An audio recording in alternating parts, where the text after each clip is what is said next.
વાવ-થરાદ જિલ્લાના મોરીખા ગામે લખીરામભાઈની થયેલી હત્યાના મામલે હવે સતત ત્રીજા દિવસે પણ ન્યાયની માંગ સાથે ધરણા પ્રદર્શન યથાવત છે। આ દરમિયાન આ સમગ્ર મામલામાં હવે ભીમ આર્મીની એન્ટ્રી થઈ છે। ગુજરાત ભીમ આર્મીના પ્રદેશ અધ્યક્ષ કમલેશ ધવલે વાવ-થરાદ પહોંચીને પીડિત પરિવાર સાથે મુલાકાત કરી હતી અને ત્યારબાદ જિલ્લા કલેક્ટર તેમજ એસપી સાથે મહત્વની એક બેઠક યોજી હતી। બેઠક બાદ કમલેશ ધવલે દાવો કર્યો કે જિલ્લા કલેક્ટર અને એસપી સાથે થયેલી વાતચીત મુજબ આ સંવેદનશીલ કેસની યોગ્ય તપાસ માટે ખાસ તપાસ અધિકારી એટલે કે સ્પેશિયલ આઈઓની નિમણૂક કરવામાં આવશે। આ તપાસ અધિકારી દ્વારા કોર્ટમાં પિટિશન દાખલ કરીને ગુનામાં હત્યાની કલમ ઉમેરવાની કાયદાકીય પ્રક્રિયા હાથ ધરાશે। તો બીજી તરફ સૂત્રો પાસે મળતી માહિતી મુજબ જો પીડિત પરિવારને ન્યાય નહીં મળે તો તાત્કાલિક ન્યાય મળે તે માટે ભીમ આર્મીના ચીફ સાંસદ ચંદ્રશેખર પણ હવે વાવ-થરાદની મુલાકાત લઈ શકે તેવી શક્યતાઓ છે। શું છે ભીમ આર્મી અધ્યક્ષનો દાવો અને આ બેઠકની વિગતો, આવો વિગતે વાત કરીએ આ અહેવાલમાં।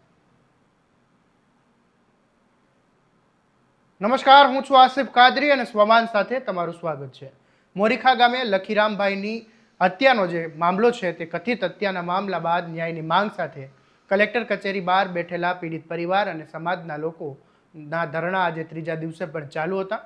પરિસ્થિતિ ગંભીર બનતા ગુજરાત ભીમ આર્મીના પ્રદેશ અધ્યક્ષ કમલેશ ધવલ જે છે તેઓ વાવ-થરાદ પહોંચ્યા હતા। તેમણે પીડિત પરિવાર સાથે મળીને સાંત્વના પાઠવી અને આ લડતમાં છેલ્લે સુધી સાથે રહેવાની ખાતરી આપી હતી। ત્યારબાદ તેમણે જિલ્લા કલેક્ટર અને જિલ્લાના પોલીસ વડા સાથે એક બેઠક યોજી।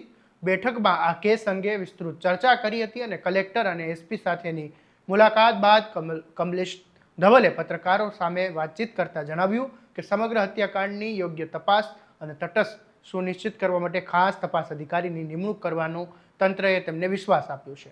આ નવા તપાસ અધિકારી દ્વારા અદાલતમાં કાયદેસરની પિટિશન દાખલ કરવામાં આવશે અને આરોપીઓ સામે હત્યાની કલમ ઉમેરવા માટેની પ્રક્રિયા પણ હાથ ધરવામાં આવશે જેથી પીડિત પરિવારને ઝડપથી ન્યાય મળે। ત્યારે આ મામલે આગળ વાત કરીએ પહેલા તમે કમલેશ ધવલને સાંભળી લો। આજરોજ આપણે જે મોરીખા ગામનો જે લખીરામભાઈનો મર્ડર કેસનો બનાવ હતો, જેને છેલ્લા 2 મહિના થઈ ગયા છે ને સમાજની રજૂઆત ને સમાજની માંગણી એવી હતી કે ભાઈ આમાં શરૂઆતથી બી 302 કલમ ઉમેરવી જોવાની હતી પણ હજુ સુધી ઉમેરી નથી। જેમાં સમાજના લોકો બધા ભેગા થયા, બધા ભેગા થઈને વાત કરી, રેલી કાઢી હતી ને રેલી કાઢ્યા પછી કલેક્ટર કચેરી આવ્યા હતા અને છેલ્લા 2 દિવસથી અહીંયા એક માંગણી લઈને બેઠા છે કે 302ની કલમ એડ થવી જોઈએ। એ બાબતે હું આજે કમલેશભાઈ ધવલ ભીમ આર્મી ગુજરાત પ્રદેશ અધ્યક્ષ રૂબરૂ અહીંયા મુલાકાતે આવ્યો હતો અને કલેક્ટર સાહેબને પણ અમે રૂબરૂ મળ્યા અને એસપી સાહેબ પણ હાજર જ છે।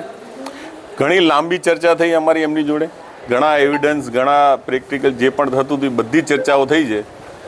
એસપી સાહેબ જોડે વાત થઈ, કલેક્ટર સાહેબ જોડે વાત થઈ।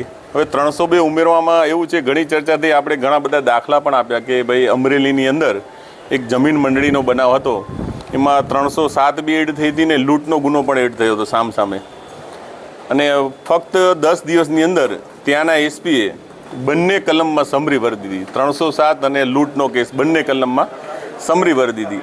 આવો જ એક બનાવ પાયલ ગોટી સુરતની અંદર, પાયલ ગોટી એક બેનનો થયો હતો કંઈક એમના એવિડન્સ બાબતે। એમાં ઘણા સમય પછી ચાર્જશીટ પણ રજૂ થઈને ચાર્જશીટ પછી પણ પોલીસે કોર્ટમાં એવું રજૂ કર્યું કે ભાઈ અમારી આમાં ભૂલ થાય છે અને આ કેસ બનતો નથી। બીજું કે ભારતની અંદર છેલ્લા 50 વર્ષની અંદર એવા 10 ગંભીર બનાવો છે જેમાં દલિતોની હત્યા થઈ છે, અમુક 5, અમુક જગ્યાએ 10, અમુક જગ્યાએ 15। આ 10 બનાવોની અંદર આખા ભારતની અંદર જેટલા પણ બનાવ હતા એમાં બધા નિર્દોષ છૂટી ગયા છે। રિસન્ટલી ઉનાકાંડનો બનાવ છે એમાં પણ બધા છૂટી ગયા છે અને હમણાં રાજસ્થાનથી જે 2015માં જે ઘટના બની હતી જે નાગોર ગામમાં, એમાં પણ આપણે જોઈએ છે કે ભાઈ 40 લોકોને છોડી દીધા। 40 લોકો, તો 5 લોકોનું મર્ડર કોણે કર્યું? આજે 40 લોકો જેના ઉપર ફરિયાદ હતી, ચાર્જશીટમાં નામ હતું, એ બધાને છોડી મૂક્યા છે। તો છેલ્લા 50 વર્ષની અંદર આપણે જોઈએ છે કોઈ પણ સરકાર હોય, અનુસૂચિત જાતિ સમાજને ક્યાંય પણ કોઈ પણ જગ્યાએ ન્યાય મળતો નથી। અને આ લખીરામભાઈની જે બાબત છે એમાં તો એસપી સાહેબ જે તપાસ કરનાર હોય કે કલેક્ટર હોય, આ બધા રજૂઆત કરે તો 302 ઉમેરાય છે એવું નથી કે નથી ઉમેરાતી, ઉમેરાઈ શકે। હવે વાત ઘણી બધી લાંબી થઈને આ બધા દાખલાઓ આપીએ આપણે છેલ્લે એવી વાત થઈ છે કે આઈઓ અધિકારી આજે જ નિમણૂક કરી દે, આપણે બધા જે નક્કી કરીએ એમની નિમણૂક કરી દેશે અને બીજું કે કાલે ને કાલે એ જ આવ્યો કોર્ટની અંદર પિટિશન દાખલ કરી દેશે અને કાલે ને કાલે રજૂઆત કરીને કોર્ટ કાલે ને કાલે એવું કહેશે કે ભાઈ 302 ઉમેરી દો, એટલે કાલે ને કાલે 302 ઉમેરી દેશે. આટલી વાત થઈ છે અંદર. એટલે હવે આપણે સમાજની વચ્ચે આ વાત મૂકવાની છે. અમે ઘણું કીધું કે ભાઈ 302 તમે ઉમેરી દો, કારણ કે ઘણા કેસમાં આપણે જોઈએ છે થાનગઢની અંદર 3 યુવાનોને ગોળી મારી હતી. એ થાનગઢનો હજી સુધી કોઈ પણ જાતનો રિપોર્ટ રજૂ થયો નથી, એમાં પણ સમરી ભરી દીધી છે. એટલે સરકાર અને સત્તાધારે એ કરે છે. અત્યારે પાયલ ગોટીમાં બી ભૂલ થઈ જાય છે એમની. 307 ને લૂંટ જે અમરેલીનો બનાવ છે એમાં પણ કલમ સમરી ભરાઈ જાય છે. તો અમે એવી પણ રજૂઆત કરી કે તમે અત્યારે 302 નાખી દો, તમારા આયુને એવું લાગે તો સમરી ભરી દેજો, કારણ કે ઘણા કેસમાં તમે સમરીઓ ભરી જ છે ને આ જ થાય છે. કેસ પણ અમે આવીએ છીએ. એટલે અમારે તો આ વાતમાં એક જ માંગણી છે કે ભાઈ 302 ઉમેરવી છે. એટલે એમનું આ જ રજૂઆત છે કે કાલે આજે આયોની આપણે નિમણૂક કરી દઈએ અને આવતીકાલે કોર્ટમાં પિટિશન દાખલ કરીએ અને તાત્કાલિક આપણે એવું કહીએ કે ભાઈ આમાં કોર્ટ કહી દેશે કે ભાઈ 302 ઉમેરાય છે તો કાલે ને કાલે અમે ઉમેરી દઈશું. આટલી વાત થઈ છે આપણી અંદર. આવેદન તો કલેક્ટર સાહેબે કીધું હું નીચે આવીને લઈ લઈશ, તમે કહેશો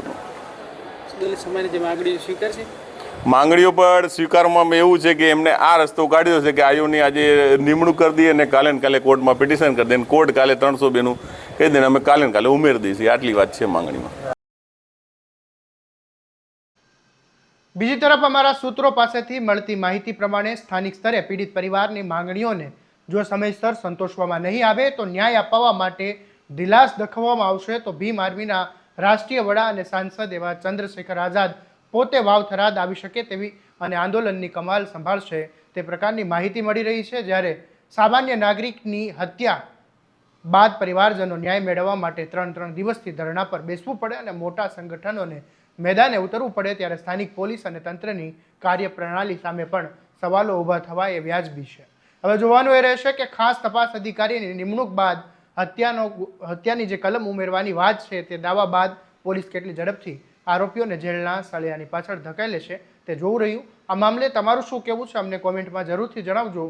અને તમારા સ્વમાનની વાત કરતા સ્વમાનથી સબસ્ક્રાઇબ કરી દેજો અને આ વિડીયોને શેર કરવાનું ભૂલતા નહીં. નમસ્કાર.